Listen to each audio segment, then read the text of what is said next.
Hello friends, स्वागत है आपका हमारे यूट्यूब चैनल GDS BPM में। इस वीडियो में हम आपको बताएंगे टीडी कमीशन बिल आप कैसे भर सकते हो। उसके बाद उसको सब ऑफिस में भेजकर आप सैंक्शन प्राप्त कर सकते हो और उसके बाद उसको कैसे आप दर्पण ऐप के अंदर डाल सकते हो।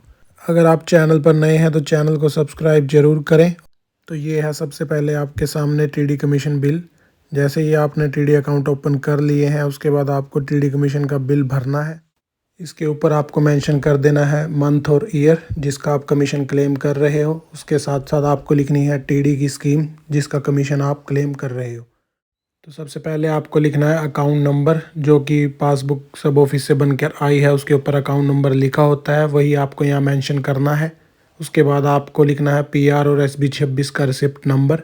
अगर आपको PR और SB 26 नहीं काटनी आती तो ये स्पेशल वीडियो हमने अपलोड की है जिसको आप चेक कर सकते हो और PR और SB 26 का नंबर यहाँ पर लिख सकते हो।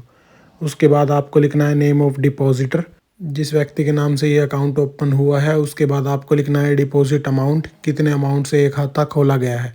इसके बाद बात आती है रेट ऑफ कमीशन की। कमीशन जो रेट है वो आपको लिखना है। जैसे 5 ईयर TD का कमीशन 2% होता है, इसी तरह अलग अलग स्कीम के अलग अलग कमीशन रेट होते हैं। इसकी भी एक डिटेल वीडियो हमने डाली हुई है जिसका लिंक आप राइट हैंड साइड पर देख सकते हो।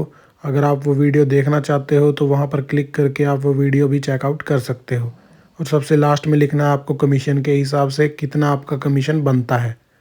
जैसे ही आप ये सब कुछ लिख लेते हो उसके नीचे आपको कर देना है टोटल। जितने भी अकाउंट आपने ओपन करे हैं उनका कमीशन आप एक मंथ में एक बार बना सकते हो।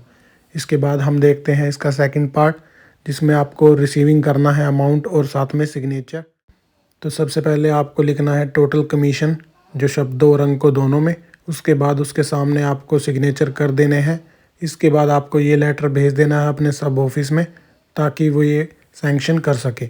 इसके नीचे यहाँ पर दिए गए ऑप्शन में आपका सुपरवाइज़र या SPM सिग्नेचर करेगा और यहाँ पर अमाउंट जो है वो शब्दों में और अंकों में मेंशन करेगा कितना अमाउंट आपका पास हुआ है। इसके बाद जब आपको ये सैंक्शन प्राप्त होती है आपने ये अमाउंट रिसीव करनी है और यहाँ पर सिग्नेचर कर देने हैं। और सबसे लास्ट में एक ऑप्शन जो बचता है वो है डेट स्टैंप का। आपको यहाँ पर अपनी डेट स्टैंप लगा देनी है। सो इसके बाद नेक्स्ट स्टेप होगा आपका दर्पण ऐप के अंदर इसकी अकाउंटिंग करना। तो उसके लिए आपने दर्पण ऐप ओपन कर लेनी है और एंट्री करने से पहले आपको एक बार अपना वॉलेट का बैलेंस ज़रूर चेक करना है ताकि आपको पता हो कि कितना मेरा वॉलेट का बैलेंस था। उसके बाद डाटा एंट्री करने के बाद उसमें कितना इफ़ेक्ट पड़ा। तो आपको जाना है डाटा एंट्री के ऑप्शन में। यहाँ पर आपको सिलेक्ट करना है अदर्स ऑप्शन। DQCSC के नीचे एक ऑप्शन दिया हुआ है अदर्स, और उसमें आपको सिलेक्ट कर देनी है डेट। जिस दिन आप वो बिल अपने हिसाब में ले रहे हो उस दिन की आपको डेट उसमें डालनी है।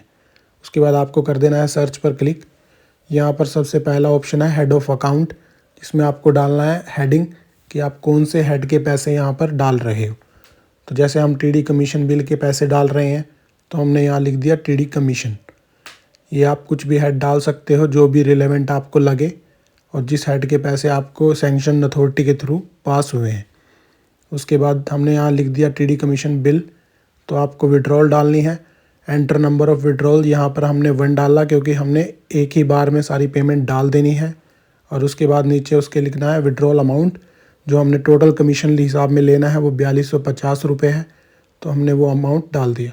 उसके बाद अगर आप यहाँ सबमिट कर दोगे जो कि डिपॉजिट की डिटेल के बिना ही, तो ये एक एरर आपको दे देगा। तो आपको डिपॉजिट की डिटेल भी यहाँ पर डालनी है चाहे वो 0 ही क्यों ना डालनी पड़े। तो आपको एंटर नंबर ऑफ़ डिपॉजिट और रिसिप्ट में डालना है 0, बिकॉज़ अगर आपने कोई भी डिपॉजिट नहीं करी है तो इसको फिर भी 0 डालना पड़ेगा। और इसी तरह अमाउंट में भी डाला गया 0। उसके बाद आपने इसको सबमिट कर देना है। जैसे ही आप सबमिट करोगे ये आपको शो करेगा इसकी टोटल समरी, जो कि आपने उस दिन कितनी डेटा एंट्री इसमें करी है।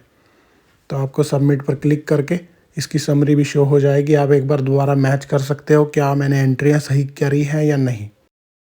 ये डेटा एंट्री की एंट्रियाँ करने के बाद आपको बैक जाकर दोबारा एक बार वॉलेट चेक करना है। उसमें देखना है कि वॉलेट के ऊपर इसका इफ़ेक्ट कितना हुआ है, क्या वो सही अमाउंट का रिफ्लेक्ट हुआ है या नहीं। तो जैसे ही आप यहाँ से एग्ज़िट करने के बाद वॉलेट पर जाते हो और कैश डिटेल में देखते हो तो आपको वो एंट्री यहाँ करेक्ट रिफ्लेक्ट होनी चाहिए। इसको आप इस तरह से भी यूज़ कर सकते हो। अगर आप भूल गए हो कि डेटा एंट्री में डाले हैं या नहीं तो आप यहाँ कैश डिटेल में जाके वो सारी की सारी एंट्रीज जो है वो चेक कर सकते हो। सबसे लास्ट में जाके देखिए दिखा रहा है अदर डिपॉजिट और अदर विड्रॉल। तो इस तरह करके हमने टीडी कमीशन सैंक्शन बिल को कैसे हिसाब में लेना है वो सीख लिया है। होप सो आपको ये वीडियो ज़रूर हेल्प करेगी। Thanks for watching this video. Thank you so much.